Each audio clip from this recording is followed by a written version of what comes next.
So people who come to Ask.com want to know, what are the most common questions or problems when it comes to creating a budget? Well, the first is most people think that budgets are really boring and tedious, when in fact they're really about helping you to create your goals and to achieve whatever it is you want to achieve in life. So they don't have to be boring. Secondly, a lot of people don't know where to start, but in another segment I'm going to talk about some tools, so we'll get to that in a second.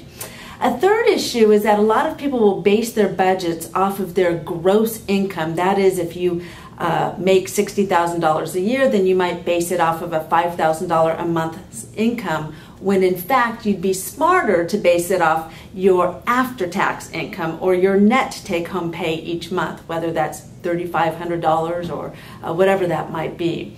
Another big common problem that people have when it comes to creating budgets is that they often forget that small things add up.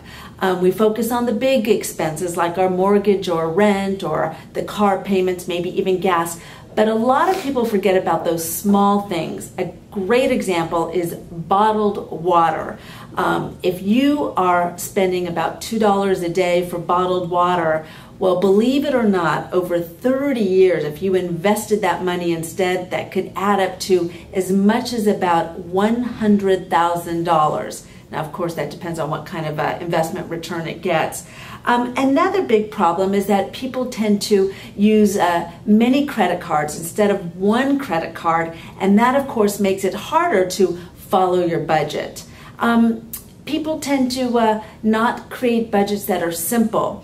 I like, if you're going to create a budget, to think about those key categories like housing costs, utilities, clothing and personal items, groceries, dining out, and extras. Those are some of the key categories that you want to keep in mind.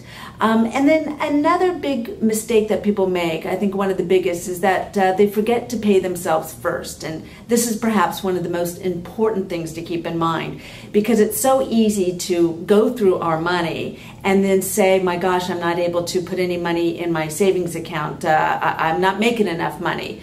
When in fact, if you simply pay yourself first, straight off the top, at least 10% of your income, and the more the better, put that straight into a savings account, and then look at what you have left over each month to create your budget, you're going to be in a much better position. So again, some of the things that you want to avoid when you're creating a budget is, first off, to remember that budgets can be bodacious and help you reach your goals.